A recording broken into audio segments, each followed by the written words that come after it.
मनुष्य जीवन जो प्राप्त हुआ है तो बड़ा बड़ा काम करने के लिए होता है। उसमें सबसे बड़ा काम यही है, सुनना और कहना भगवान की विशेषताओं को। तो यह कथा एक क्रम से चल रही है। इसके पहले भीष्म पितामह महाराज युधिष्ठिर को विविध धर्मों का उपदेश किए। समस्त ऋषि मुनि बैठे हैं, जगत के सबसे महान महान पुरुष, ब्रह्मर्षि, राजर्षि गण भी और देवर्षि। यह बात है कि वहां थर्ड क्लास के आदमी नहीं थे, बिल्कुल जो समझ नहीं सकते थे उस बात को, वैसे लोग अरे गहरे नहीं थे वहां। सभी एक कोटि के व्यक्ति थे जो जानते हैं किसी सत्य को। तो भीष्म पितामह का प्रवचन सुनने के लिए सब जुटे हुए हैं, बैठे हैं, भगवान भी बैठे हैं। तो हमें भी अपने को उसी लाइन में कहीं बैठा लेना चाहिए, मन ही मन। और वास्तव में आप भीष्म पितामह के मुख से सुनेंगे। हम लोग तो केवल एक भाया है, जैसे डाकिया कोई चिट्ठी दे देता है, लेकिन वास्तव में यह प्रवचन भीष्म पितामह का है। तो सूत जी कहते हैं कि विशुद्धया धारणया हता शुभ। विशुद्ध धारणा से भीष्म पितामह का अशुभ है नष्ट हो गया। हत अशुभ, भीष्म पितामह के जीवन में अशुभ था अभक्तों का संग। यह अशुभ था, उनके साथ बैठना, उनको सहारा देना, उनका अन्न खाना, इससे उनके जीवन में एक पाप लग गया था। तो भगवान के रूप पर जब वो देखने लगे तो वो पाप दूर हो गया। विशुद्धया धारणा, विशुद्धा धारणा, जब हम मन को कहीं धारण करते हैं, लगाते हैं, तो उसको धारणा कहते हैं। जैसे मन में हम कोई बात सोच रहे हैं, स्मरण कर रहे हैं, तो इसको धारणा कहते हैं। लेकिन जगत की जो हम धारणा करते हैं, कहीं किसी वस्तु का चिंतन करते हैं, स्त्री आदि का चिंतन करते हैं, तो यह अशुद्धा धारणा है, यह बिल्कुल कंडम है, ये पॉल्यूटेड धारणा है। हमारा मन इसके लिए नहीं है। भगवान ने गीता में कहा है कि मयि एव मनाधत्स्व मयि बुद्धिम निवेशय, एव मुझमें ही मन को लगाओ। मयि एव आग्रह के लिए है, अन्य निषेध के लिए है। मुझमें ही मन लगाओ, मुझमें ही बुद्धि लगाओ, मतलब और जगह मत लगाओ, और कहीं मत मन लगाओ, तो मुझमें मन लगाओ।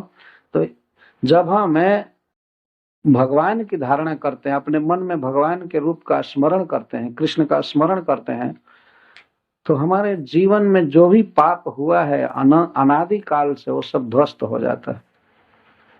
ये भगवान के ध्यान का प्रभाव है। जद कीर्तनम जद स्मरणम जदीक्षणम जदवंदनम जद श्रवणम जदर्हणम लोकस्य सद्यो विधुनोति कल्मषम तस्मै सुभद्र श्रवसे नमो नमः। सुखदेव गोस्वामी कहते हैं कि जत कीर्तनम, भगवान का नाम बोलने से पाप नष्ट हो जाता है।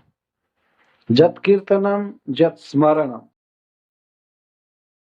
यहाँ तक कि यदि भगवान के नाम रूप आदि का केवल स्मरण मात्र किया जाए, तब भी लोकस सद्यो विधुनोति कल्मषम, लोक का पाप बहुत जल्दी नष्ट हो जाता है तत्काल।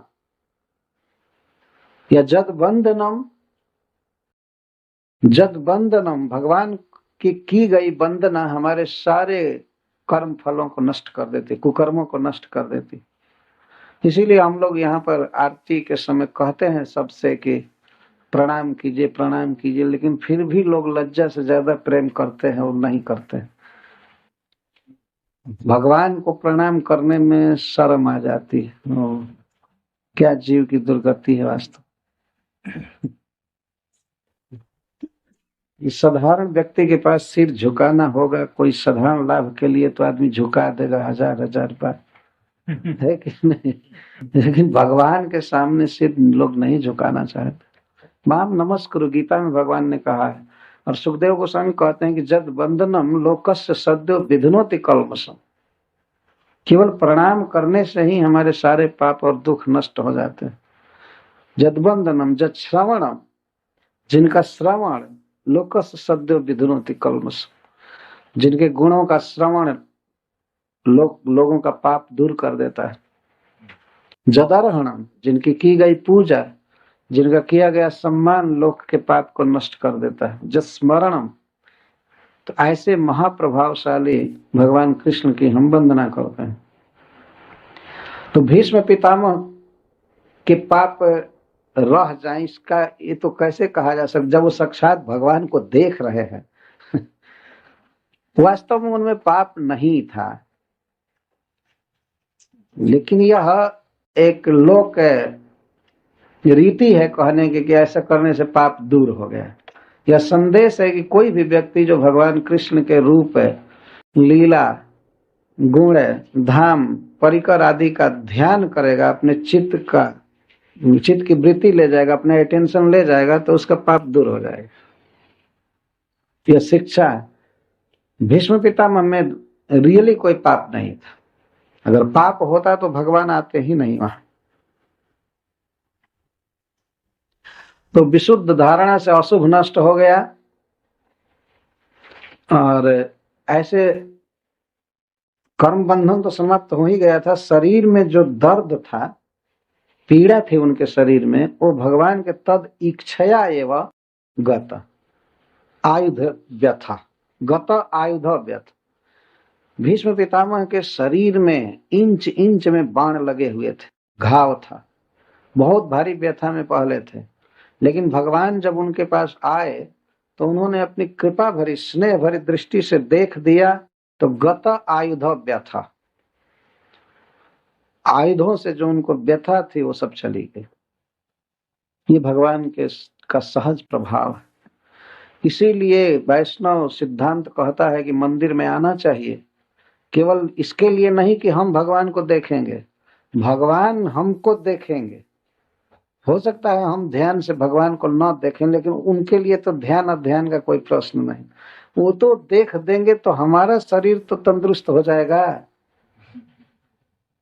हमारा दुख नष्ट हो जाएगा। रियल ये देखा गया है। भीषण से भीषण रोगों से निराश जब कुछ रोगी हो गए हैं, उनको कहा गया है कि जाओ ठाकुर जी को प्रणाम करो, प्रसाद लो, और प्रणाम करने के बाद कुछ ही दिन के बाद वो चंगा होने लगते हैं, ठीक होने लगते हैं। देखी हुई बात। जो और सब डॉक्टरों से और हॉस्पिटल से और दवाइयों से निराश हो चुके हैं, वे भी भगवान के यहाँ आकर के आश्वासन पाते हैं, भगवान उनका हित करते हैं। तो इस प्रकार यह भगवान की सहज विशेषता, उनके नेत्रों में दिव्य गुण है, दिव्य प्रभाव है। तो इसलिए भगवान के सामने आना चाहिए, मंदिर में जरूर आना चाहिए। भगवान का श्री विग्रह है, उसके सामने जरूर आना चाहिए कि भगवान हमें देखें, हम सुखी हो। इससे पाप कटता है। तो भीष्म पितामह के लिए कहा गया है कि तद इच्छया एवं गत आयुध व्यथ, भगवान के दृष्टिपात से ही उनकी पीड़ा चली गई शरीर की।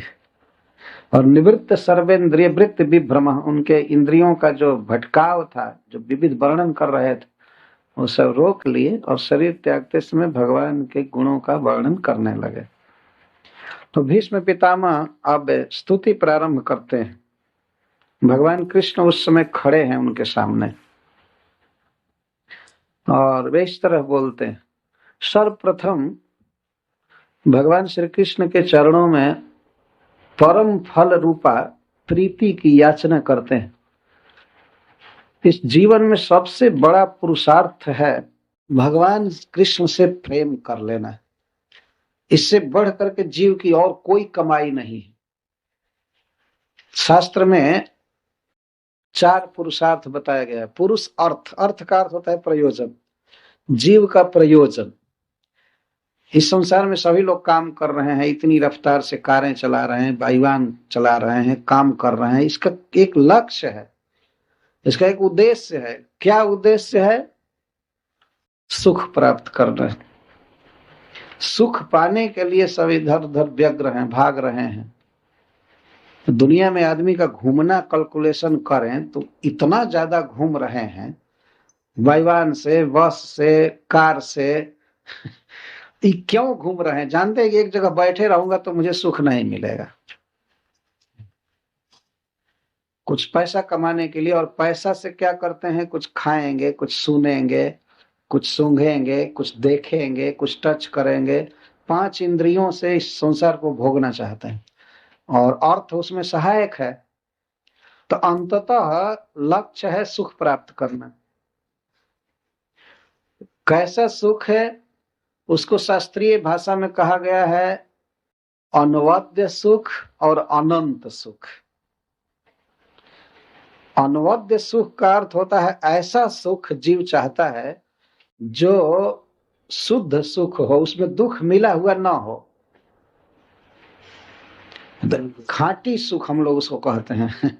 हम लोग यहाँ खाटी शब्द है। खाटी का अर्थ है बिल्कुल उस सुख के अलावा उसमें दुख तनिक भी मिला हुआ नहीं।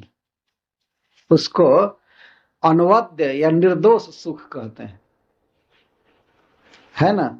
हम सभी चाहते हैं कि हमको ऐसा सुख मिले जिसमें कोई दोष ना हो। दोष क्या है? सुख का विरोधी दुख ही दोष है। तो अनवद्य सुख है।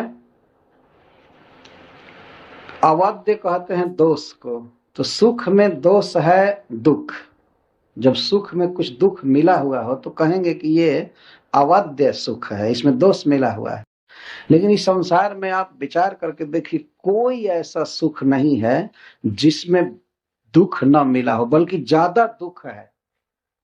एक साधारण सुख पाने के लिए बहुत दुख उठाना पड़ता है मनुष्य को। घर गृहस्थी में एक सुख है, बाल बच्चों के साथ रहने में, लेकिन घर गृहस्थी चलाने में कितना दुख है इसको तो सभी अनुभव करते हैं। अभी मैं कल जा रहा था, मेरे साथ राजू भाई जा रहे थे, तो उनके एक मित्र बैठे थे। वो हमसे कहते थे स्वामी जी हमें पैसे की कमी नहीं है, बहुत पैसा हो गया है, लेकिन जितना पैसा बढ़ा उतना ही दुख बढ़ गया। मैं कहा क्या दुख है आपको? तो चिंता बनी रहती है, शांति नहीं है। इसका अर्थ है कि उन्होंने पैसा कमाया, पैसे में थोड़ा नाम मात्र का सुख है, लेकिन उसमें दुख ज्यादा है। दुख ज्यादा है वास्तव में। और कोई संसार का विषय आप ले लीजिए, उसमें सुख थोड़ा है, दुख ज्यादा है मिला हुआ। तो यहाँ अनवद्य सुख नहीं है। अच्छा, मनुष्य एक दूसरे सुख की क्वालिटी चाहता है, अनंत सुख। अनंत का अर्थ होता है जिसका अंत न हो, सुख हमेशा बना रहे, उसको अनंत सुख कहते हैं। लेकिन इस संसार में क्या कोई भी सुख 2 मिनट, 4 मिनट, 10 मिनट, आधा घंटा से ज्यादा ठहरता है? अंत में दुख में परिणत हो जाता है। जैसे स्थूल रूप से कहा जा सकता है, स्त्री पुरुष के जो मिलन का सुख है वह बहुत कम देर तक ठहरता है, बाद में दुख में परिणत हो जाता है। ये सबका अनुभव है। और इसके साथ ही और भी, अब परिवार बनाइए, सब कीजिए, लास्ट में ऐसा दुख होता है कि आदमी महसूस करता है। हम लोगों से कितने गृहस्थ कहते हैं स्वामी जी आप लोग सुखी, हमारे पास तो कुछ नहीं, हम कैसे सुखी हो गए। लेकिन वही लोग कहते हैं जिनके पास अरबों डॉलर है, वे लोग कहते हैं कि आप लोग सुखी। उन्होंने रिजल्ट पाया कि सुख जो है अंत में दुख में परिणत हो जाता है। तो यहाँ अनवद्य सुख और अनंत सुख नहीं है। अनंत सुख और अनवद्य सुख भगवान में है, क्योंकि वो सुख से ही बने हैं। उनमें सुख के अलावा, आनंद के अलावा और कुछ है ही नहीं। यदि यह प्रश्न किया जाए कि भगवान का शरीर किस चीज से बना है, यद्यपि बना नहीं है उनका शरीर, वो स्वयं सिद्ध है, ऑलरेडी है। लेकिन अगर ये प्रश्न कोई करे कि उनके शरीर में क्या भरा है, तो उसमें केवल आनंद भरा है। आनंद के अलावा उसमें और कुछ भी नहीं है। वो आनंद कैसा है? तो सत्य है। सत्य का अर्थ है त्रिकाल स्थायी, तीनों कालों में वो रहेगा। वो अनादि काल से है और अनंत काल तक रहेगा, इसको सत्य कहते हैं। इसके साथ ही वह चिन्मय है, चेतन है। भगवान का जो नख से सिख तक शरीर है वो चेतन है पूर्ण। हम लोगों का जो शरीर है चेतन नहीं है, यह जड़ है। इसमें चेतना का एक कण जब डाला जाता है तब शरीर काम करने लगता है। तब इसमें चेतना आती है। अगर वो चेतना निकल जाए, जिसको जीव कहते हैं, तो शरीर निश्चेष्ट हो जाता है, फिर हिल नहीं सकता। भारी भारी स्पोर्ट में भाग लेने वाले लोगों का यदि आत्मा निकल जाए तो फिर वो हाथ भी नहीं हिला सकते, कुछ भी नहीं कर सकते। एक चित्त कण, और कितना आकार है उसका। उपनिषद कहता है कि एक केस के अग्रभाग को, टिप को यदि 100 टुकड़ा किया जाए और फिर 100वां भाग को फिर लेकर के 100 भाग किया जाए, उतना छोटा है जीव का स्वरूप। वो इस शरीर में चेतना दे रहा है। और भगवान का तो नख से सिख तक केवल चिन्मय तत्व है। इसको चित्त कहते हैं। तो वह सदा सनातन है और चिन्मय है और आनंद है। वह आनंद का विशेषण है। ये भगवान में केवल आनंद है। वह आनंद कैसा है? तो नित्य है और चेतन है, सच्चिदानंद इसको कहते हैं। हम तो भगवान आनंद से बने हैं, और हम लोग यहाँ बने शब्द लगा देते हैं, ठीक नहीं है, क्योंकि वो स्वयं है, बने नहीं है। लेकिन उनमें आनंद है, और उनसे संबंधित किसी भी वस्तु में आनंद है, सुख है। उनके नाम में, उनके गुण में, उनके लीला में, धाम में। तो कोई भी जीव यदि भगवान के संपर्क में आता है, इस तरह से नाम जपता है या उनका गुण सुनता है, उनका ध्यान करता है, तो वो आनंदित होने लगता है। तो सुख ये है इस और ये सुख कैसा है? अनंत सुख है। इस सुख का नाश नहीं होता है। आप कीर्तन कीजिए, कीर्तन करने के बाद, स्मरण करने के बाद ऐसा नहीं होता है कि अरे मैं क्यों किया, इतना क्यों किया। उसका आनंद बना रहता है। कि संसार में ऐसे सुख आपको प्राप्त होते हैं जो बाद में आप सोचने लगते हैं अरे मैं क्यों किया, ये बेकार। वो अंत हो जाता है। लेकिन आप मंगला आरती में आइए, भगवान का जप कीजिए, प्रणाम कीजिए, उस समय भी सुख होगा, और उसका जब स्मरण होगा तब भी सुख होता है। ये हम लोगों का अनुभूत विषय है। ये कोई मतलब 7वें आसमान की चीज में नहीं बता रहा है। ये हम लोगों के दैनिक जीवन का अनुभव है कि जब भगवान की भक्ति हम ठीक से करते हैं तो वो सुख बना रहता है। स्मरण में भी सुख बना रहता है, उसका कभी अंत नहीं होता है। उसको अनंत सुख कहते हैं। और इस सुख में कोई दुख नहीं मिला है, इसमें दुख नहीं मिला हुआ है। सुसुखम कर्तुम अव्ययम, सुख ही सुख है, वास्तव में केवल सुख है।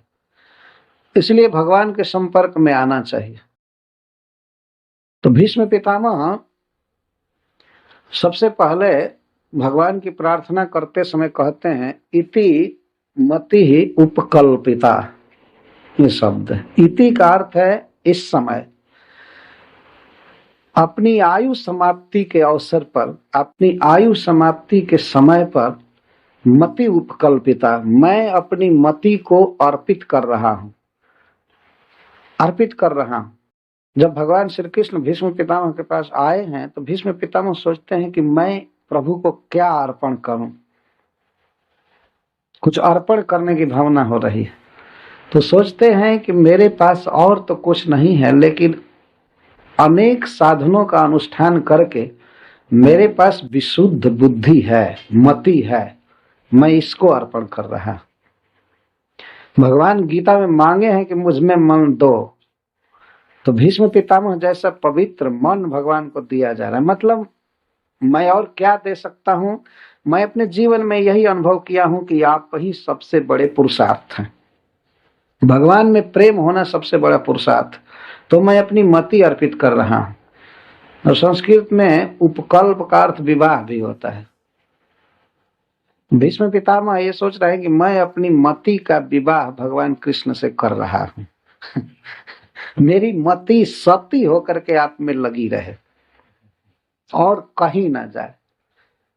विश्व का सबसे बड़ा ज्ञानी मुनियों की सभा में बोल रहा है कि कृष्ण ही चिंतनीय है, कृष्ण ही मननीय है, यही परम फल है, परम लाभ है। ये मति उपकल्पिता का यह अर्थ है। मैं अपनी मति अर्पित करता हूँ, अर्थात मैंने जीवन में जो भी अनुभव किया, ज्ञान अर्जन किया, इसके अनुसार मैं यही जाना कि कृष्ण ही सर्वसार, और कृष्ण के चरणों में जो प्रीति है वही परम फल है, परम पुरुषार्थ। तो मनुष्य के 4 पुरुषार्थ माने जाते हैं, धर्म, अर्थ, काम, मोक्ष। लेकिन कृष्ण में प्रेम होना ये पंचम पुरुषार्थ है। अर्थ, धर्म का अर्थ होता है कुछ यज्ञ आदि करके स्वर्ग प्राप्त करना या अपनी ड्यूटी करना संसार में तथा कथित, इसको धर्म कहते हैं। जब हम धर्म करते हैं तो हमें अर्थ की प्राप्ति होती है। इस संसार में भी नियम पालन करने से ही धन प्राप्त होता है, नियम तोड़ने से नहीं। तो जब हम धर्म करते हैं तब अर्थ की प्राप्ति होती है। तो अर्थ भी एक पुरुषार्थ है, क्योंकि अर्थ से फिर काम, इंद्रिय तृप्ति, हम जीते हैं, खाते हैं, घर बनाते हैं और सभी को काम कहते हैं। और इसके बाद है मुक्ति, इसको मोक्ष कहते हैं। तो वास्तव में ये सब कोई पुरुषार्थ नहीं है। न जीव का धन पुरुषार्थ है, न मोक्ष पुरुषार्थ है, न काम पुरुषार्थ, न धर्म पुरुषार्थ। जीव का पुरुषार्थ असली है कृष्ण प्रेम, भगवान से, ईश्वर से प्रेम होना, यही पुरुषार्थ। तो इस जीवन में हमें कमाना है रियली। हमारा प्रेम विकीर्ण हो गया है, पुत्र में, स्त्री में, धन में, अपनी इज्जत में, इसमें उसमें हमारी मति लग गई है, हमारी प्रीति उधर हो गई है। अब सब ओर से हटाकर कृष्ण में जोड़ना है। लेकिन जिन लोगों ने कृष्ण से प्रेम किया है उनकी जब हम चर्चा सुनेंगे तब हमारा प्रेम होगा। जैसे भीष्म पितामह, किस तरह भीष्म पितामह अपने को, मति को कहते हैं उपकल्पिता। श्रील चक्रवर्ती पाजी अर्थ किए हैं कि मानो जैसे कोई पिता अपनी कन्या का दान करता है किसी वर के लिए, वैसे अपनी बुद्धि रूपी कन्या को भीष्म पितामह भगवान कृष्ण के लिए दे रहे हैं, तो अर्पित कर रहे हैं। अनन्यता का अर्थ कि हमने जो कुछ भी समझा है उसके अनुसार आप ही सार है। इति मति उपकल्पिता। कथम भूता मति? वितृष्णा। वितृष्णा का अर्थ है कि हमारी मति में मोक्ष, इस लोक के भोग से लेकर मोक्ष तक की कोई स्पृहा नहीं है, तृष्णा नहीं। तृष्णा का अर्थ होता है प्यास, त्रिट। संसार में प्रत्येक व्यक्ति प्यासा है। प्यासा मतलब पानी की तो कम प्यास है, और वस्तुओं की प्यास बनी ही रहती है। पानी तो ऐसा है कि अगर प्यास सचमुच में सही प्यास आपको लगे तो 1-2 गिलास पानी पिएंगे, बेचारी प्यास शांत हो जाती है। लेकिन जो भोगों की प्यास है, ये सारी दुनिया मिल जाए उतनी ही और प्यास बढ़ जाती है। जितना पीजिए उतना ही तृष्णा और बढ़ जाती है। लेकिन भीष्म पितामह की तृष्णा तो शुरू से ही नहीं थी। उन्होंने राज्य नहीं लिया था, विवाह नहीं किया था। ये वितृष्णा की पहचान तो जीवन के शुरू में ही थी। सारा राज्य उनका था लेकिन उन्होंने त्याग दिया था। भगवान कृष्ण के अलावा उनके मन में और कोई कामना नहीं थी। वितृष्णा का ये अर्थ है। वितृष्णा तो अपनी बुद्धि को कह रहे हैं, मति को कह रहे हैं कि मेरी मति वितृष्ण है और कोई कामना इसमें नहीं है, केवल आपकी सेवा करना चाहती है। तो ऐसी मति को मैं अर्पित करता हूँ। कहाँ, किसको अर्पित कर रहे हैं? तो भीष्म पितामह सबसे पहले भगवती शब्द करें, भगवान में अर्पित कर रहा हूँ। हमारे सामने खड़े जो भगवान है, तो भगवान शब्द का अर्थ होता है जिसमें 6 ऐश्वर्य हो। 6 ऐश्वर्यों में एक सौंदर्य भी है, सुंदरता। सुंदरता एक ऐश्वर्य है। तो सुंदर भगवान में मैं अपनी मति अर्पित करता हूँ, जो सबसे अधिक सुंदर है उनमें भगवती। वैसे तो मानो भगवान कहें कि ये तो शब्द निर्विशेष है, भगवान के तो बहुत से रूप हैं। कारणोदक साई विष्णु हैं, या परव्योम में नारायण हैं, और भी भगवान के बहुत से रूप हैं। तो किसमें आप मति दे रहे हैं? तो कहते हैं सात्वत पुंगवे, जो जदुवंश शिरोमणि है उनमें। पुंगव का अर्थ है श्रेष्ठ। जदुवंश शिरोमणि में मैं अपनी मति अर्पित कर रहा हूं, सात्वत पुंगवे। और इसके बाद कहते हैं विभुम्नि, जिनसे बढ़ करके और कोई नहीं है उनमें मैं अपनी मति अर्पित करता हूं। प्रकृति मुपेयसी स्वसुख मुपगते क्वचित विहर्तुम प्रकृति मुपेयसी जद भव प्रवाह। तो भगवान श्री कृष्ण की विशेषता बता रहे ऋषियों के सामने। भीष्म पितामह कहते हैं स्वसुख मुपगते, आप सर्वदा अपने स्वरूप के आनंद में मग्न रहते हैं। स्वसुखम उपगते। भगवान इतना विशाल जगत की रचना किए हैं, प्रकृति को स्वीकार किए हैं, बहिरंगा शक्ति को स्वीकार करते हैं जगत की रचना के लिए। जब भव प्रवाह, क्योंकि प्रकृति से भव प्रवाह चलता है, संसार की रचना होती है। लेकिन इतने विशाल जगत की रचना करके, व्यवस्था करके, चला करके भी भगवान जीव के समान अपने सुख से वंचित नहीं है, अपने परमानंद स्वरूप में स्थित। हम लोग तो एक छोटा सा परिवार बनाते हैं, पर अपने परमानंद स्वरूप से भूल करके और फंस जाते हैं, परतंत्र हो जाते हैं। प्रत्येक जीव भी परमानंदमय है। जीव का जो अपना स्वरूप है वो अभी परम आनंदमय है, लेकिन वो थोड़ा सा ऑर्गेनाइजेशन करते ही परमानंद से हाथ धो बैठता है वो दुख में पड़ जाता है। और भगवान इतनी भव प्रवाह, विशाल अनंत कोटि ब्रह्मांड रच करके सभी जीवों का पालन पोषण करके भी अपने स्वरूप में ही है। इसको स्वसुख उपगते कहते हैं। स्वसुख उपगत। जीवों में तो हैंकरिंग है, वांछा है, लालसा है, ये सुख वो सुख, लेकिन भगवान अपने स्वरूप के आनंद से मग्न है। और इतने विशाल जगत की रचना करके, तो ऐसे प्रभु में मैं अपनी चित्तवृत्ति रखता हूँ। यह वर्णन करके और परम प्रेम चाहते हैं, परम प्रीति चाहते हैं भगवान के चरणों में। तब भीष्म पितामह अपने सामने भगवान श्री कृष्ण के शरीर का वर्णन कर रहे हैं। श्रीमूर्तिम वर्णयन रतिम प्रार्थयते। श्रीमूर्ति का वर्णन करते हैं। कृष्ण कैसे हैं? त्रिभुवन कमनम तमाल वर्णम रविकर गौरवराम्बरम दधाने बपुरलक कुलावृताननाब्जम विजय सखे रतिरस्तु मे नवद्या। त्रिभुवन कमनम, त्रिलोक्याम एकमेव कमनीयम वपुर्जस्य। भगवान श्री कृष्ण का जो श्री विग्रह है वो त्रिभुवन कमनम, तीनों लोकों में सबसे अधिक प्रिय है, सबसे अधिक सुंदर है। मनुष्यों से करोड़ों गुना सुंदर देवता होते हैं, और नागलोक में नागलोक भी बड़े सुंदर होते हैं। सबसे कुत्सित शरीर वाले, कम जीने वाले और कम ज्ञानी, मतलब सब तरह से गर्हित कंडम मनुष्य लोक में जीव रहते हैं, सबसे खराब है। लेकिन ये इतना गुमान में है कि और लोगों की सत्ता ही नहीं स्वीकार करते। जैसे 10-20 कुत्ता आपस में मीटिंग करके कहें कि और कोई सरकार नहीं है, कोई डिपार्ट नहीं, हमारा शासन चल रहा है, तो उनके कहने से क्या होगा?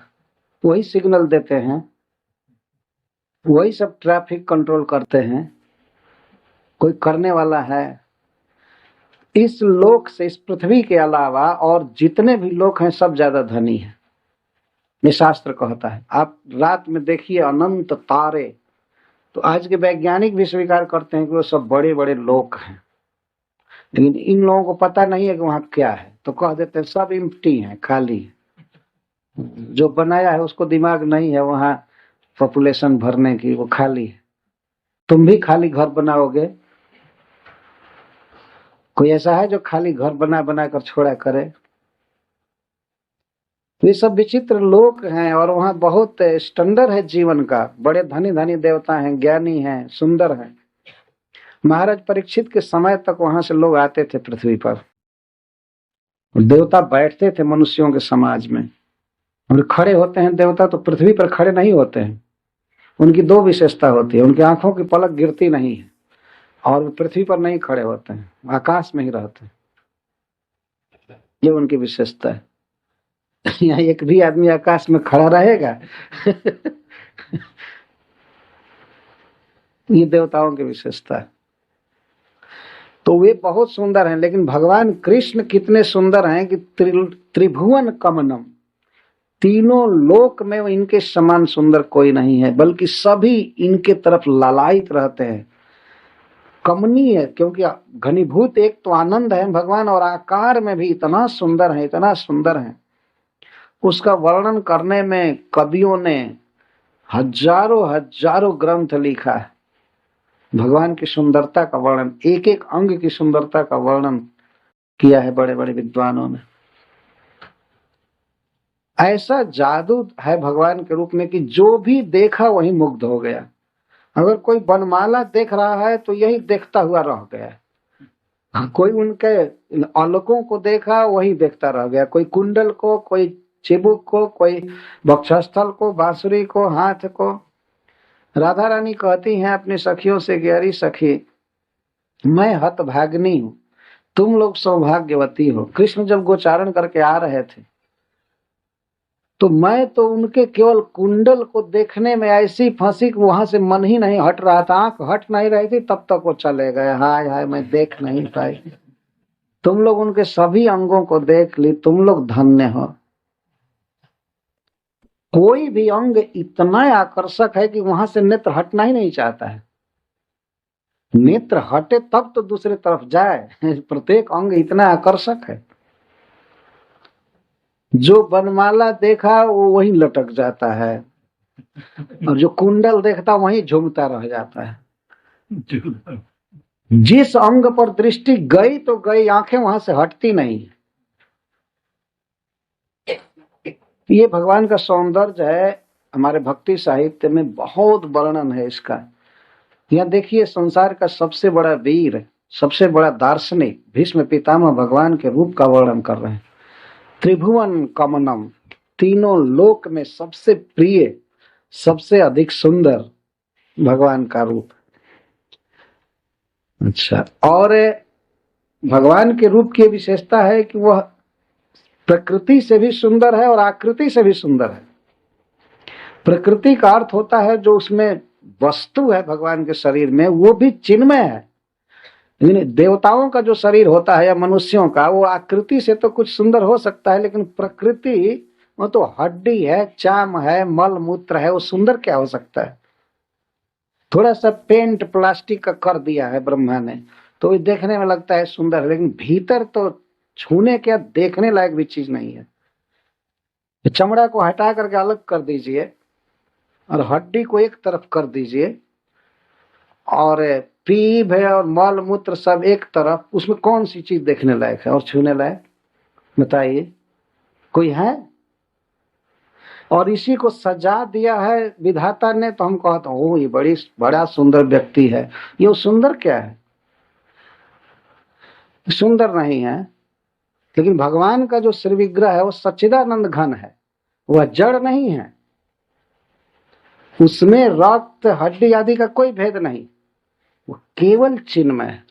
जैसे कोई मिश्री का एक आदमी बना दिया जाए तो उसके नख से सिख तक मिश्री के अलावा और कुछ भी नहीं है, वैसे आनंद के अलावा, सुख के अलावा भगवान के शरीर में और कुछ नहीं है। ज्ञान है, आनंद है।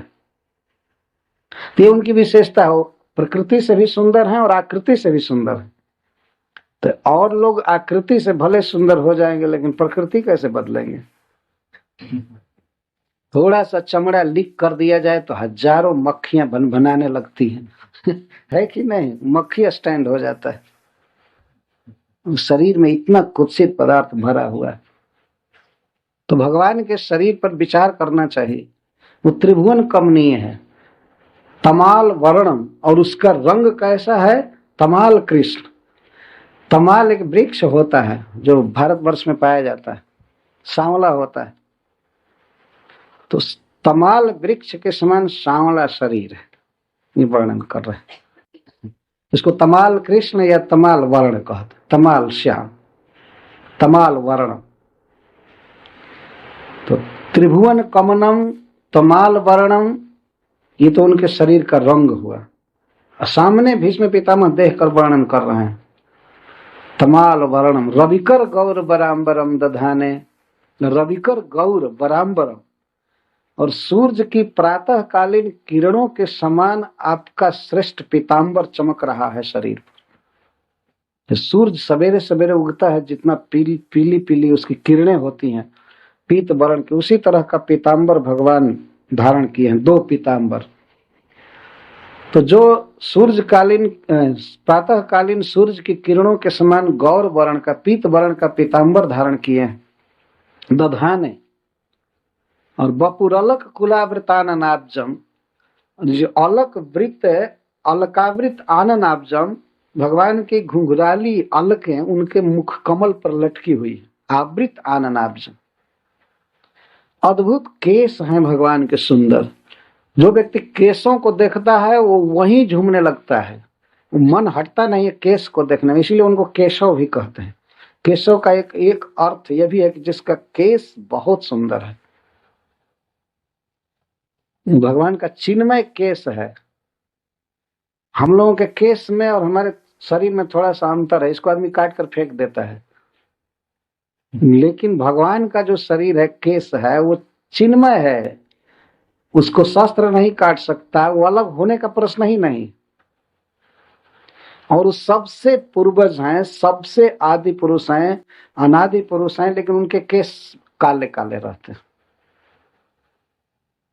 है कि नहीं। यहाँ तो केवल 50 बरस से ऊपर हो जाइए तो सभी केस अब सफेद होने लगते हैं।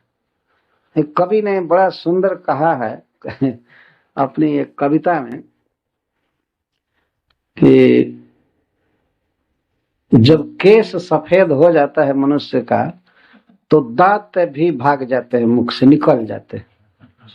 मतलब बुढ़ापा में दांत भी टूट जाते हैं और केस सफेद होते हैं। तो दांत क्यों निकल जाते हैं? तो कभी उत्प्रेक्षा करता है कि जब दांत देखते हैं कि भाई केस का स्वभाव है काला रहना, इसको काला रहना चाहिए, तो यह क्यों हमारा रंग बनाया, ये क्यों सफेद हुआ, इसलिए हम मुंह में नहीं रहेंगे। वो दांत ऐसे सोचते हैं जब ये काला रहने वाला हमारा रंग बना रहा है तो मैं नहीं रहूंगा, तो वो सभी दांत 32 दांत मुंह से निकल जाए। इसका मतलब ये हुआ कि उधर बाल पकना चालू हुआ, इधर दांत टूटना चालू हुआ, बहरा होना, लंगड़ा होना, यही तो हमारा सौंदर्य है। लेकिन भगवान ऐसे नहीं है।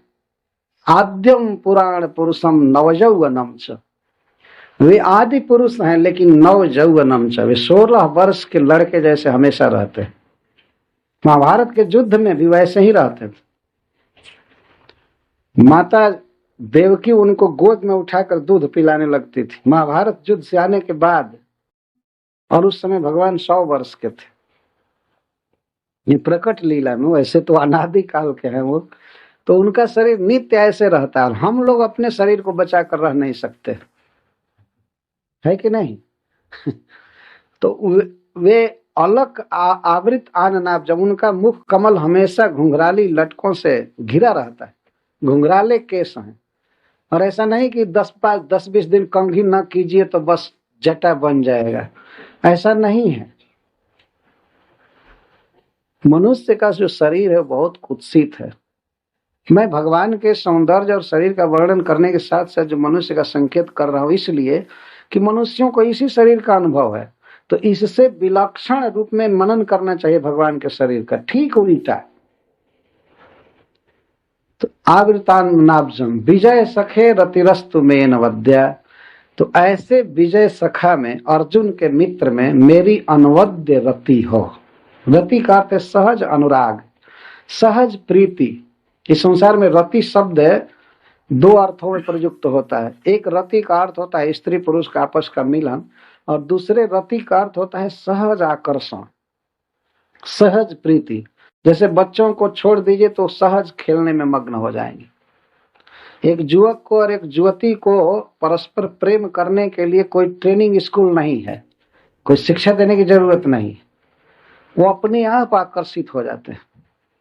इससे मन की इस धारा को रति कहते हैं। तो सहज हमारा मन जाए किसमें?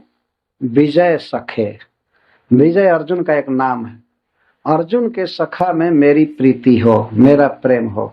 तो अर्जुन के सखा का वर्णन कैसे करना है? जो सांवला, जिनका सांवला शरीर है, जो त्रिभुवन में कमनीय हैं, जो सूर्यकालीन प्रातःकालीन सूर्य की किरणों के समान पीतांबर पहनते हैं, और जिनकी काली काली घुंघराली अलके हैं, उनमें मेरी प्रीति हो, ये वर्णन।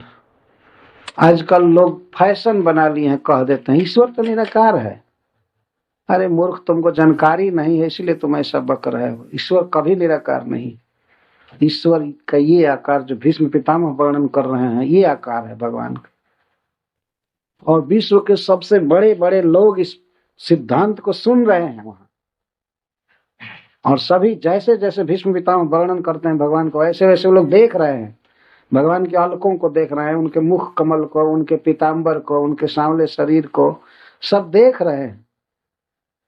और इधर के बुद्धू लोग कहते हैं ईश्वर निराकार है। तो ऐसे लोगों के लिए ईश्वर निराकार ही रह जाएगा, वास्तव में कभी भेंट नहीं होगी। ऐसे ही रह जाएंगे। यह है भगवान का दिव्य आकार। तो अब भीष्म पितामह का चित्त उस स्थिति का चिंतन कर रहा है जब वे युद्ध कर रहे थे। युद्ध के समय भगवान की शोभा क्या हो रही थी। भगवान सामने खड़े हैं और युद्ध के समय की छवि आने लगी आंखों से देखते हुए। युद्धि तुरग रजो विधुम्र विश्व कचलुलित श्रमवार जलंकृता से मम निशित शरैर विभिद्यमान त्वचि विलसत कवचस्तु कृष्ण आत्मा। किस तरह भगवान ने अर्जुन का की मित्रता की, अर्जुन का सारथ्य किया, इसका वर्णन कर रहे हैं। युद्धि, युद्धि का अर्थ है युद्ध में। अभी जो युद्ध बीता है उसका वर्णन कर रहे हैं। उस समय की छवि भीष्म पितामह भूल नहीं पाते। युद्धि तुरग रजो विधूम्र विश्व कचलुलित श्रमवार जलंकृतास्य। तुरग रज, तुर्गा नाम रज। युद्ध में प्राय रथ चलते हैं और रथों में घोड़े जोते जाते हैं। तो घोड़ों के टाप से उड़ी हुई धूल भगवान श्री कृष्ण के काले बालों पर पड़ी थी, वो स्मरण आ रहा है इनको। युद्धि तुरग रजो विधूम्र विश्व कच। विश्व का अर्थ है कि मुख पर लटके हुए केस घोड़ों के टाप से उड़ी हुई धूल से धूसरित हो जाते थे रोज प्रतिदिन के युद्ध में। और वे लटे क्या करती थी, भगवान जब रथ हाँकते थे तो उनके मुख पर श्रमवारी पसीने के जल आ जाते थे, पसीना निकल जाता था। इतना भगवान अपने भक्त के लिए मेहनत कर रहे थे, उससे उनका मुख और सुंदर लगता था। इस संसार में भी आप देख सकते हैं कि कोई व्यक्ति अपने प्रेमी के लिए जब काम करता है और पसीना शरीर में आ जाता है तो उससे शोभा बढ़ती है। जैसे कोई माँ अपने बेटे के लिए परिश्रम कर रही है, रसोई बना रही है, कुछ कर रही है, और पसीना आ जाता है तो इसे एक शोभा बढ़ती है। तो अपने भक्त अर्जुन को विजय दिलाने के लिए भगवान रथ हाँकने में व्यग्र है, और इससे चलते उनको पसीना हो रहा है, परिश्रम हो रहा है। और उस परिश्रम वारी से, परिश्रम की बूंदों से, पसीने की बूंदों से अलंकृत आस्य, उनका मुख और अलंकृत हो रहा है। आस्य माने मुख। जब मुख पर, सांवले मुख पर पसीने की बूंदें मोती जैसी चमकती हैं, ये शीशा जैसे उजली उजली, तो उनका सांवला बदन और सुंदर लगता है। और हाथ से पसीना पोंछने की फुर्सत नहीं थी भगवान को।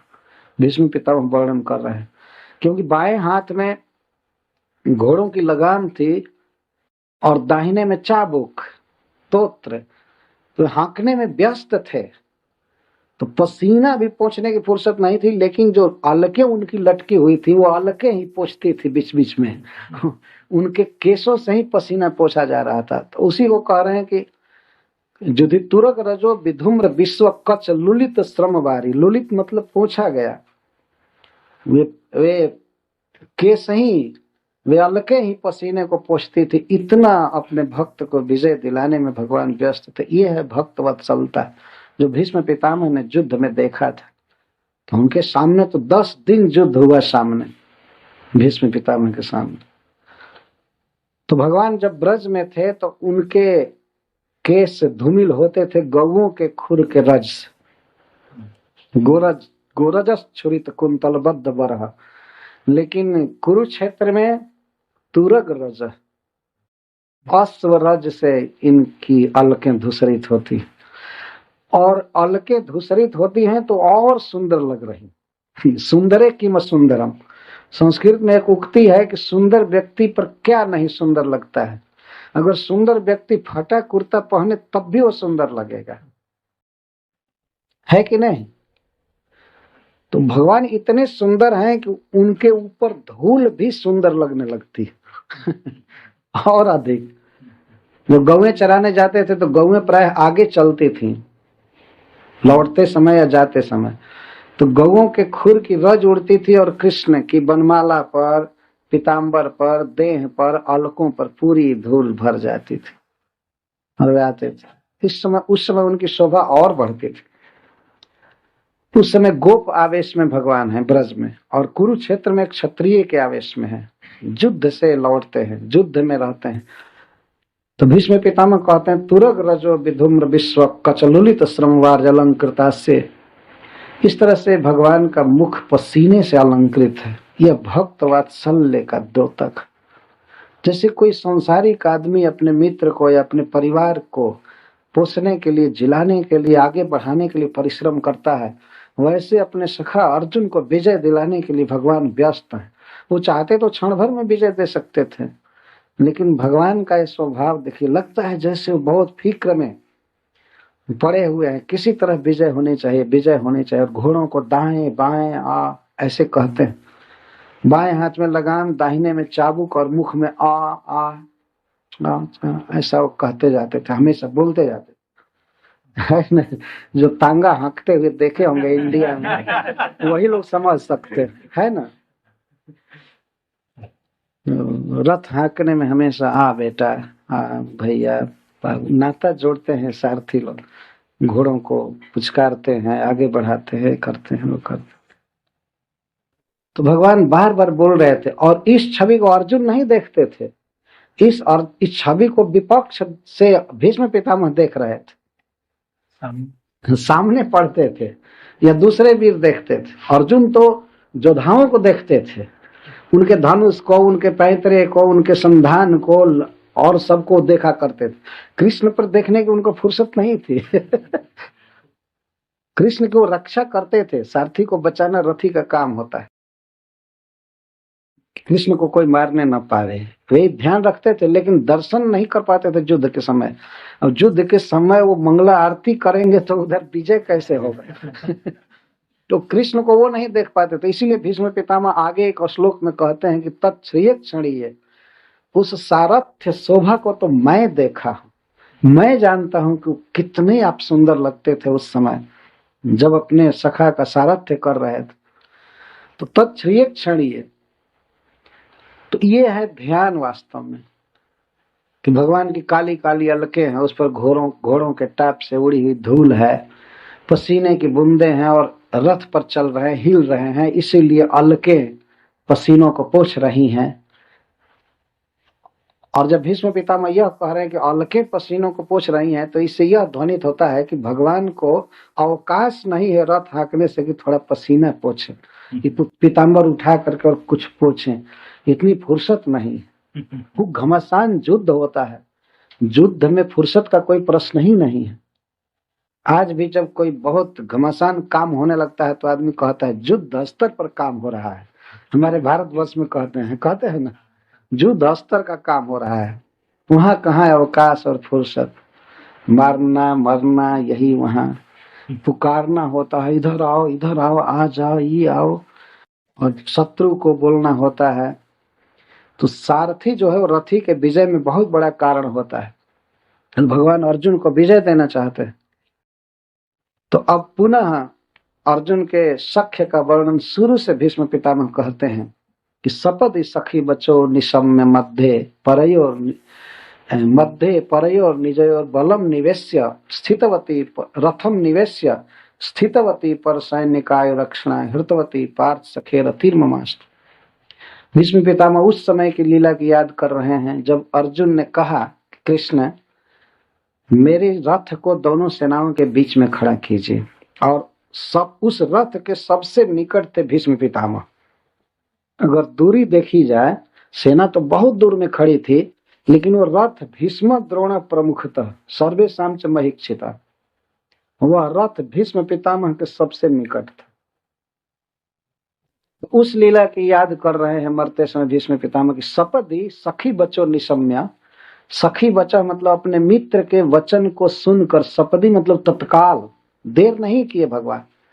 ज्यों ही अर्जुन ने कहा कि सेनयोर उभयोर मध्य रथम स्थापयम्य चिता जावदेता निरीक्षे हम जोधु कामान अवस्थिता। जब तक मैं इन वीरों को नहीं देख लेता हूं तब तक मेरे रथ को दोनों सेनाओं के बीच में खड़ा कीजिए। दोनों ओर की सेना को मैं देखूंगा, जोधु कामान अवस्थिता, और विशेष करके विपक्ष के लोगों को मैं देखना चाहता। बस भगवान ने सुना और ये नहीं कहा क्यों, क्या जरूरत है देखने की, सपदी ले गए, तुरंत ले गए रथ को। भीष्म पितामह कहते हैं उन्होंने सुना था जब अर्जुन ने कहा कि हे केशव, धनुष को ऊंचा करके जब उन्होंने कहा कि हे केशव हमारे रथ को ले चलिए दोनों सेनाओं के बीच में, तो भीष्म पितामह सुने थे और वे कह रहे हैं कि सपदी, सपदी का अर्थ होता है तुरंत।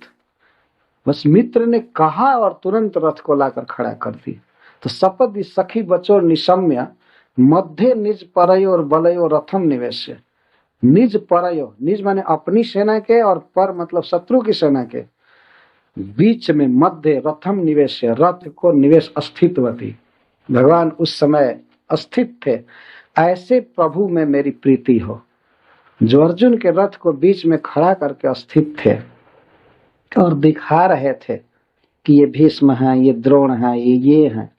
तो स्थितवती पर सैनिक आयु रक्षणा हृतवती, और पर सैनिक आयु विपक्ष के सैनिकों की आयु को जो अक्षणा आंख से ही हर लिए, ऐसे कृष्ण में मेरी प्रीति। भगवान कृष्ण दिखा रहे थे कि ये भीष्म है, ये द्रोण है, कर्ण है, ये है, तो अपनी काल दृष्टि से उनकी आयु को छीन रहे थे। भीष्म पितामह ऐसा कहते हैं। और दिखा क्या रहे थे, वो उनकी आयु छीन रहे थे और अर्जुन का विजय विधान कर रहे थे। अर्जुन को विजय दिलाने के लिए ऐसा कर रहे थे, ये हैं, ये हैं, वो हैं। भगवान स्नेह भरी दृष्टि से उस समय नहीं देख रहे थे उन लोगों को, काल दृष्टि से देख रहे थे। अर्जुन को उत्साहित करना चाहते थे कि देखो ये लोग आए हैं लड़ने के, ये लोग आए हैं, मतलब तैयार हो जाओ। लेकिन अर्जुन तो उल्टा हो गए। पर सैनिक आयु रक्षणा हृतवती, पर सैनिक आयु विपक्ष के सैनिकों की आयु को, जीवन आयु अवधि को जो केवल दृष्टि मात्र से छीन लिए, ऐसे पार्थ सखा में मेरी प्रीति हो। अर्जुन के सखा, बार बार अर्जुन सखा कह रहे हैं। अर्जुन इनके वंश का है, अपना सौभाग्य मान रहे हैं कि हमारे वंश में ऐसा पौत्र हुआ है जो भगवान कृष्ण का इतना बड़ा प्रेमी है। ये भी सौभाग्य की बात है वास्तव में। किसी वंश में एक व्यक्ति यदि कृष्ण का भक्त हो जाए तो वह वंश अलंकृत हो जाता है, बहुत पूज्य हो जाता है वास्तव में। ये बहुत जगह पर बातें लिखी गई हैं। दैत्य वंश इतना बड़ा है लेकिन उसमें दो भक्त हुए, प्रहलाद महाराज और बलि महाराज। लेकिन भगवान ने ऐसा वर दे दिया प्रहलाद महाराज को कि तुम्हारे वंश के किसी भी व्यक्ति को मैं नहीं मारूंगा, चाहे वो कितना भी बदमाश हो, कुछ भी। भगवान ने कहा एक वंश में एक व्यक्ति हो जाता है भगवान का भक्त, तो उसकी 21 पीढ़ी के लोग तर जाते हैं। ऐसा भागवत में लिखा गया, 21 पीढ़ी आगे पीछे की। तो ये प्रभाव है। तो भीष्म पितामह बड़े गौरवान्वित हैं कि हमारे वंश में एक नहीं, युधिष्ठिर, भीमसेन, अर्जुन जैसे महाभागवत हुए हैं, और उसमें भी अर्जुन जिसका सारथी बने हुए हैं भगवान, जिसका साथ नहीं छोड़ रहे हैं। तो ऐसे पार्थ सखा में, पृथा के पुत्र के सखा में मेरी प्रीति। पार्थ सखे रतिर ममास्तु। रति का अर्थ है सहज आकर्षण, सहज प्रेम, कोई कामना से नहीं, किसी फल की कामना से नहीं, बल्कि सहज हमारा प्रेम हो उनसे। जो विपक्ष से लड़ रहे थे लेकिन आज प्रार्थना कर रहे हैं कि हमारे उनमें प्रीति। अच्छा, अब कह रहे हैं कि केवल अर्जुन को युद्ध में ही विजयी नहीं किए, अर्जुन की अविद्या का हरण करके माया पर भी विजय दिलाया। भगवत गीता का उपदेश किया उन्होंने, भगवान कृष्ण ने। उसको कह रहे हैं व्यवहित प्रीतना मुखम निरीक्ष स्वजन बधाद विमुखस्य दोष बुद्धिया। व्यवहित प्रीतना मुखम, व्यवहित का अर्थ है दूर में खड़े, अवस्थित, और प्रीतना का अर्थ होता है सेना, और मुखम मतलब सेनापति। जब अर्जुन ने देखा सेनापतियों को, मतलब मुझको, द्रोणाचार्य आदि को, भीष्म पितामह के कहने का आशय है, जब अर्जुन ने देखा कि विपक्ष में सभी बड़े बड़े लोग अपने स्वजन हैं, व्यवहित प्रतना मुखम निरीक्ष स्वजन बधात विमुखस्य दोष बुद्धिया, तो उनको ये दोष बुद्धि हो गई, क्या स्वजनों का वध नहीं करना चाहिए, स्वजनों का वध नहीं करना चाहिए। अर्जुन के मन में ये आ गया तो वो स्वजन बधात विमुख से वो विमुख हो गया, स्वजन वध से विमुख हो गया, वो लड़ना नहीं चाहता था। अर्जुन की एक एक बात भीष्म पितामह सुने थे कि वो क्या क्या कहा है और भगवान क्या गीता का उपदेश किए, इसको भी भीष्म जी सुने थे, क्योंकि वो दोनों तरफ के पक्ष के वीर रुके हुए थे। भगवत गीता का उपदेश जब तक हुआ तब तक रुके हुए थे, क्योंकि अर्जुन उस युद्ध में सबसे बड़े व्यक्ति थे। जब उन्होंने संकेत किया कि अभी युद्ध नहीं होगा तो नहीं हुआ, रुक गए, जबकि बिगुल बज चुका था, चैलेंज हो चुका था, लेकिन सब लोग रुक गए। बहुत बड़ा वीर संकेत कर रहा है तो रुकना ही है। और बीच में भगवत गीता का उपदेश चालू हुआ, भगवान ये करना चाहते थे। भीष्म पितामह इस दृश्य की याद कर रहे हैं कि अपने स्वजनों के वध से जब पार्थ विमुख हो गया, क्या किस कारण से, दोष बुद्धिया, उसकी दोष बुद्धि हो गई, मतलब वे स्वजनों के वध में वो पाप देखने लगा। तब कुमतिम अहरत आत्मविद्या यह, तो भगवान श्री कृष्ण उसकी कुमति को, कुत्सित मति को हर लिए। अर्जुन के जो प्रथम अध्याय में विचार आपने सुने थे उस दिन, ये जो पढ़ते हैं सुनते हैं, उसको भीष्म पितामह कह रहे हैं कुमति। वो अर्जुन में कुमति आ गई थी कि मैं मारने वाला हूँ, ये मेरे स्वजन हैं, ये हैं वो हैं। अरे मारने जिलाने वाला तुम्हारे सारथी बना हुआ है और तुम फिलॉसफी झड़ रहे। भीष्म पितामह समझ रहे थे तो कुमति आ गई उसमें, उसको तो सीधे कृष्ण की आज्ञा पर काम करना चाहिए। लेकिन भगवान श्री कृष्ण अपने सखा की कुमति को, आगंतुक मतलब कुछ काल के लिए आई हुई कुमति को हर लिए। कैसे, आत्म विद्या, अपनी विद्या द्वारा, अपना ज्ञान द्वारा, मतलब कृष्ण तत्व का वर्णन करके अर्जुन का ज्ञान अज्ञान दूर कर दिया। यहाँ आत्म विद्या का अर्थ है कृष्ण विद्या, कृष्ण तत्व। जय कृष्ण तत्व तस्यै गुरु है। कृष्ण क्या है, कृष्ण के साथ तुम्हारा संबंध क्या है, जीवों का क्या संबंध है, अपने बारे में प्रवचन करके भगवान ने अर्जुन की कुमति को दूर कर दिया। तो युद्ध में भी विजय दिलाया और माया पर भी विजय दिलाया। माया पर विजय प्राप्त होती है कृष्ण भावना से, कृष्ण कॉन्शसनेस। कृष्ण कॉन्शसनेस द्वारा जीव के अविद्या का भगवान ने हरण किया, और अर्जुन की कुमति का भगवान ने जैसे हरण किया, तो वह विधि आज भी यहाँ वर्तमान है। भगवान जो शब्द बोले थे वह गीता आज भी यहाँ है। कोई भी व्यक्ति यदि पढ़े Bhagavad Gita as it is तो उसकी कुमति दूर हो सकती है। भगवान ये नहीं कहे कि ऑल राइट्स रिजर्व्ड, हमारा किताब कोई न छापे और कोई न बांटे, ऐसा उन्होंने नहीं कहा। और न तो गोलोक वृंदावन लेकर के चले गए, यही छोड़ दिए, बल्कि गीता में के अंत में कहते हैं कि जो इसका प्रचार करेगा उससे बढ़कर मेरा प्रिय कोई नहीं। यहाँ तो कहते हैं जो प्रचार नहीं कर सकता है, केवल पाठ भी करेगा वो भी मुझे प्राप्त करेगा। यहाँ तक कहते हैं कोई पाठ भी करेगा सिंपली तब भी वो स्वर्ग जाएगा, मुझे प्राप्त करेगा। और यदि इसका वितरण करेगा, वितरण दो तरह का होता है, एक तो पुस्तक वितरण और दूसरे जैसे मैं यहाँ बांट रहा हूँ व्याख्या करना, दो तरह का वितरण। तो इसकी जो व्याख्या करेगा, इसको बांटेगा, तो उसके समान मेरा प्रिय न कोई हुआ है न होगा न है। इतना भगवान का प्रिय कार्य है। भगवत गीता का उपदेश भगवान ने अन्य लोगों के लिए किया, अर्जुन के लिए नहीं। तो कुमतिम अहरत आत्मविद्या यह चरण रति परमस्य तस्य में अस्तु।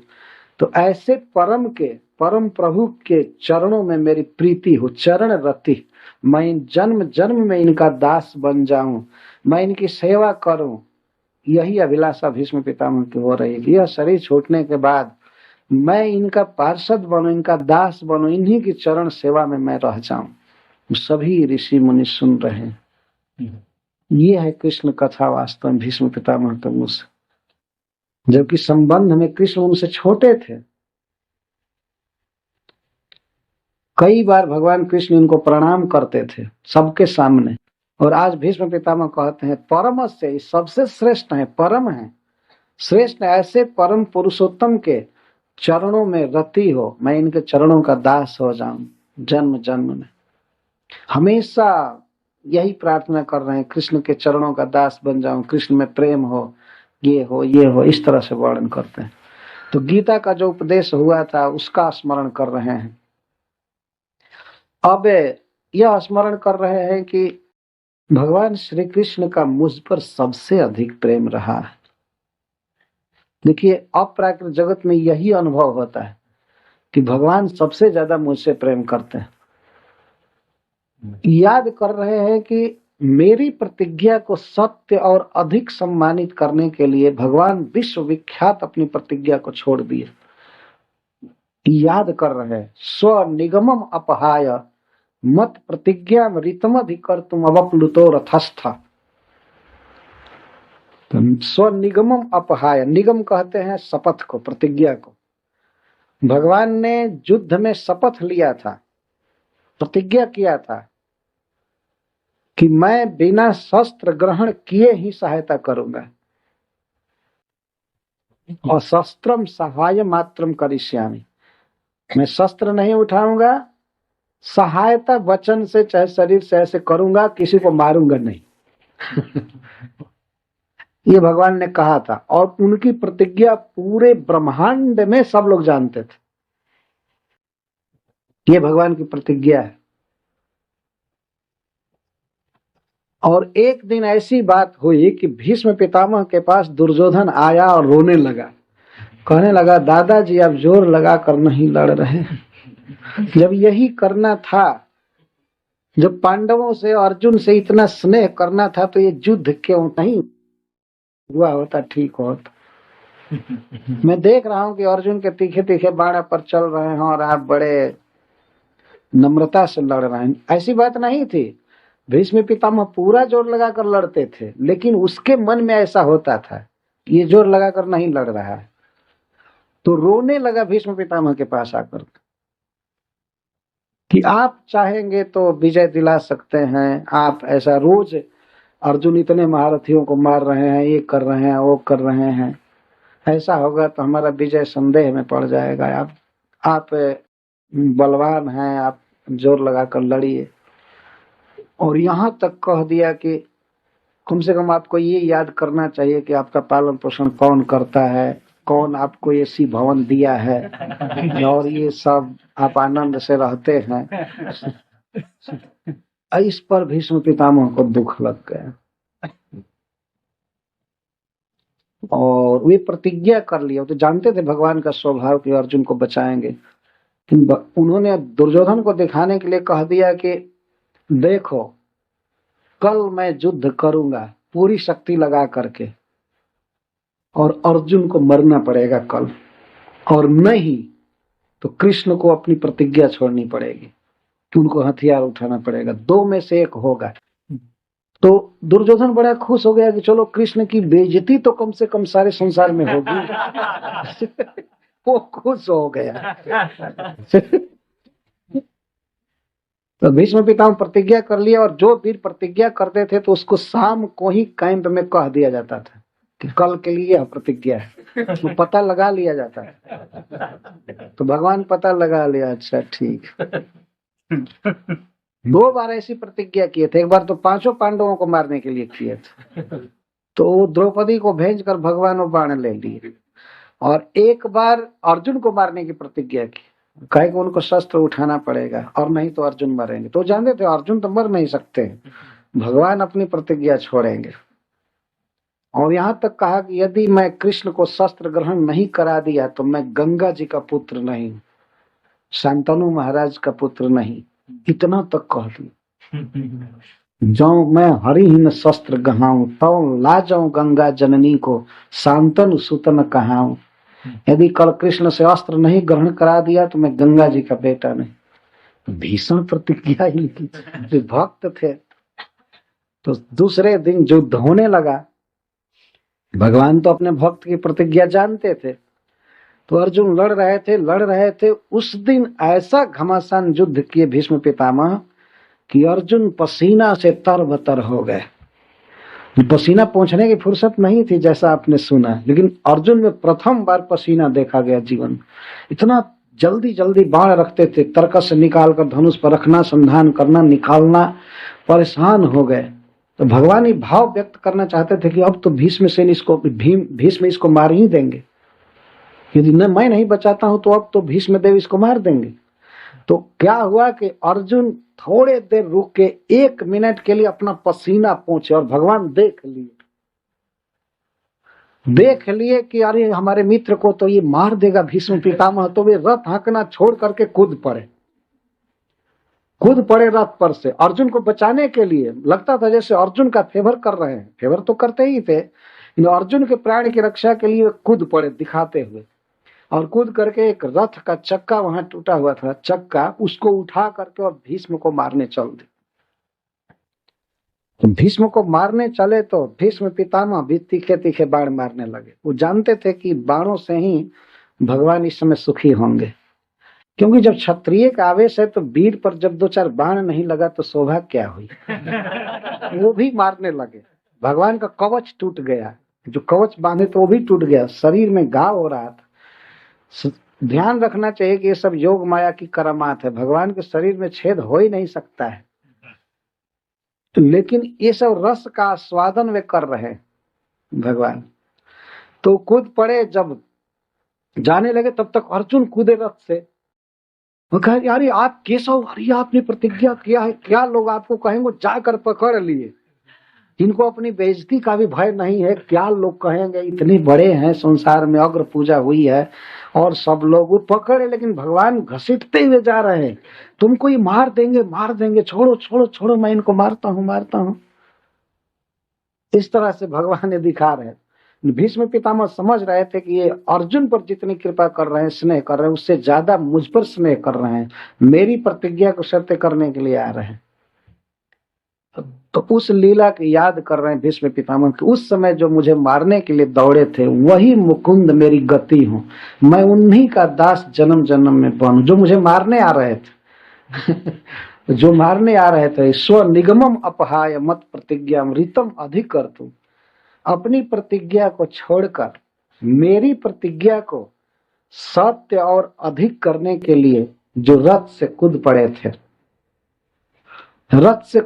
थे। और उस समय हरिमिम हंतुमि, जैसे सिंह हाथी को मारने के लिए दौड़ता है, वैसे मुझे मारने के लिए धृतरथ चरण, रथ का चरण मतलब पहिया लेकर के जो मुझे मारने दौड़े थे।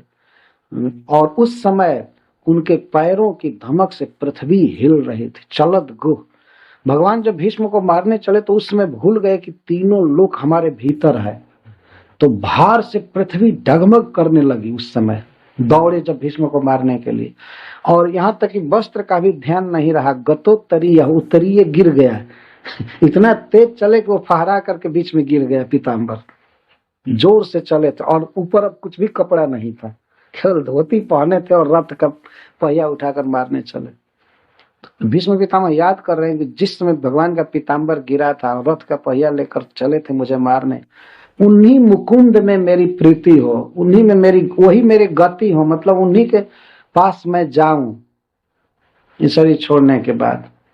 तो गतोत्तरीय सिद्ध विशिख हता, जब वो मुझे मारने आ रहे थे तो मैं तीखे तीखे बाणों से उन पर प्रहार कर रहा था, खून निकल रहा था।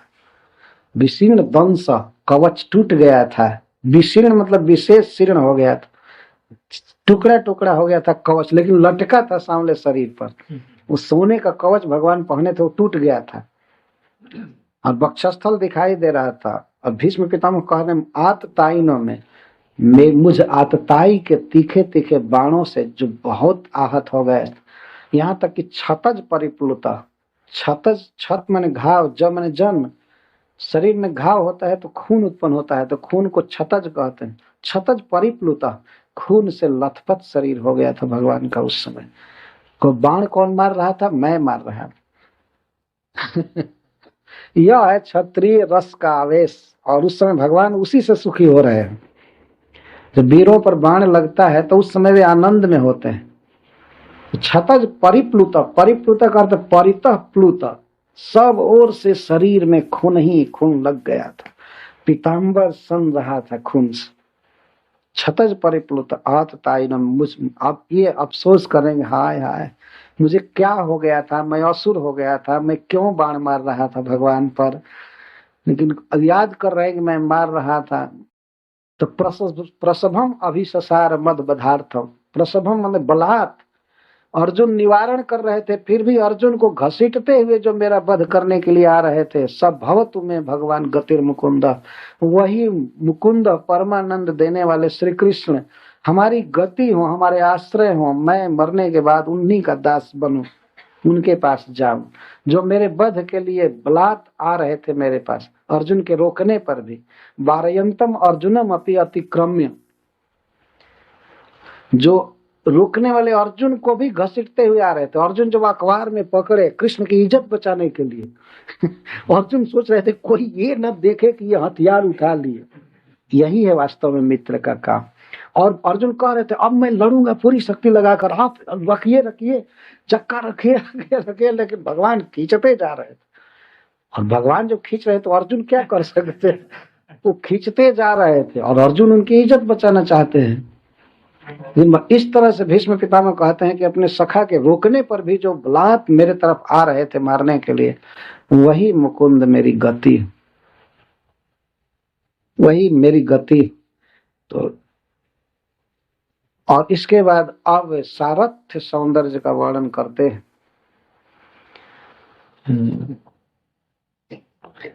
कैसे है उसका पहला, विजय रथ कुटुंब आततोत्रे धृत है रश्मिनी तच्छ्रिय क्षणीये भगवती रतिरस्तु में मुमूर्षोर जमी है निरीक्ष हता गता स्वरूप। अब याद कर रहे हैं उस शोभा का, खास करके रथ हाँकने की शोभा का। विजय रथ कुटुंबे, विजय का अर्जुन का रथ ही जिनका कुटुंब था, कुटुंब है। जैसे आदमी परिवार का भरण पोषण करता है अन्याय करके भी, वैसे अर्जुन के रथ को बचाना ही जिनका ध्येय था। संस्कृत में कुटुंब शब्द परिवार को कहते हैं, फैमिली को। और कुटुंब शब्द का अर्थ होता है कि न को करके भी कुटुंब का पालन करना चाहिए। ये कुटुंब का मतलब होता है मतलब ऐसे व्यापार या बिजनेस नौकरी अच्छा हो ठीक है, लेकिन कभी गलत काम भी करना पड़ जाए, परिवार का पालन पोषण न हो रहा है तो नहीं करने लायक, गलत काम करके भी परिवार का पोषण करना चाहिए, इसीलिए उसको कुटुंब कहते हैं। कुत्सित कर्म करके भी उसका भरण पोषण करना चाहिए। मनु महाराज ने कहा है कि वृद्धौ च माता पितरौ भार्या साध्वी सुतः शिशु अप्य कार्य सतेनापि भर्तव्या मनुरब्रवीत, मनु अब्रवीत। ठीक, मनु महाराज ने कहा है कि बूढ़े माता पिता और सती साध्वी भार्या पत्नी और शिशु बच्चा, छोटा बच्चा, इनको इन पालना चाहिए, भले सैकड़ों गलत काम करना पड़े तो क्या, इन पालन करना इनका कर्तव्य है। तो भगवान श्री कृष्ण अन्याय करके भी अर्जुन के रथ की रक्षा कर रहे थे। कभी अन्याय करके भी, युद्ध के नियम को तोड़कर भी अर्जुन की वे रक्षा कर रहे थे। तो इसलिए भीष्म पितामह कह रहे हैं कि वो अर्जुन का रथ ही आपका कुटुंब है जैसे आदमी कुटुंब के पालन के लिए गलत काम करता है, तो वैसे आप अर्जुन के रथ को बचाने के लिए कभी कभी नियम तोड़ते थे इतना भगवान का प्रेम है। भगवान यह दिखा रहे हैं कि भक्तों को पोषने के लिए मेरे लिए कोई नियम और धर्म नहीं, सबसे बड़ा धर्म है भक्त को बचाना, विजय दिलाना। जैसे भी अर्जुन विजयी हो, भगवान ने उठा कोई कसर नहीं रखा। जो लौकिक दृष्टि से आप देखें, वो कर्ण आदि के वध के समय जैसे भी हो बचाते थे। विजय रथ कुटुंबे, विजय का अर्जुन का रथ ही उनका कुटुंब था, जिसके लिए वो गलत काम भी किए। आत तोत्रे, तोत्र मन चाबुक, जो हाथ में चाबुक लिए थे, हर एक समय तो बांसुरी या शंख चक्र धारण करते हैं, लेकिन कुरुक्षेत्र में चाबुक है एक हाथ में और दूसरे में धृत है रश्मिनी, है माने घोड़ा, रश्मि मतलब रस्सी, घोड़ों की लगाम है। तत्श्रिया ईक्षणीय, और मुख में हूं आ आगे बढ़ो, पीछे रहो, रुको, इस तरह से भगवान बोलते हैं घोड़ों के लिए। तत्श्रिया ईक्षणीय, तो इस सारथ्य शोभा से जो देखने ही लायक हैं, देखने लायक है। उस समय मैं देखता था, अर्जुन नहीं देखते थे। अर्जुन के भाग्य में वो शोभा देखना नहीं है, भीष्म पितामह कह रहे, वो तो मैं देखा हूँ शोभा को। वो घोड़ा हाँकना और आया बोलना, हूँ बोलना और लगाम पकड़ना, वो तो मैं देखा हूँ। तो ऐसे मैं, मुझ मरने वाले की प्रीति ऐसे प्रभु में हो, मैं मरना चाहता हूँ, शरीर त्यागना चाहता हूँ, उसी प्रभु में हमारी प्रीति हो। जमी है निरीक्ष हता गता स्वरूप, और कह रहे हैं कि इस युद्ध में जो भी मरे कृष्ण को देख करके वे अपना स्वरूप प्राप्त किए। तो जिनको देख करके मरने वाले स्वरूप प्राप्त किए, उन्हीं प्रभु में मुझ मरणासन की प्रीति हो। ये प्रश्न होगा कि जो अन्याय कर रहे हैं उनमें क्यों प्रीति चाहते हैं?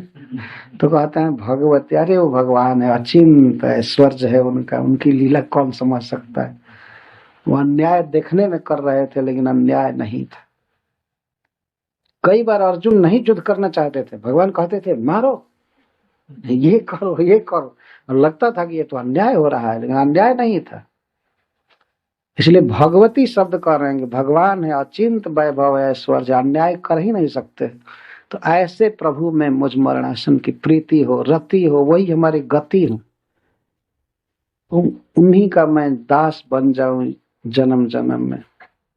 तो यहाँ तक भीष्म पितामह अब वर्णन किए, आगे वे गोपी जनों का स्मरण कर रहे हैं, और इसके बाद राजस्वीय सभा में जो भगवान की पूजा हुई थी उसे स्मरण करेंगे।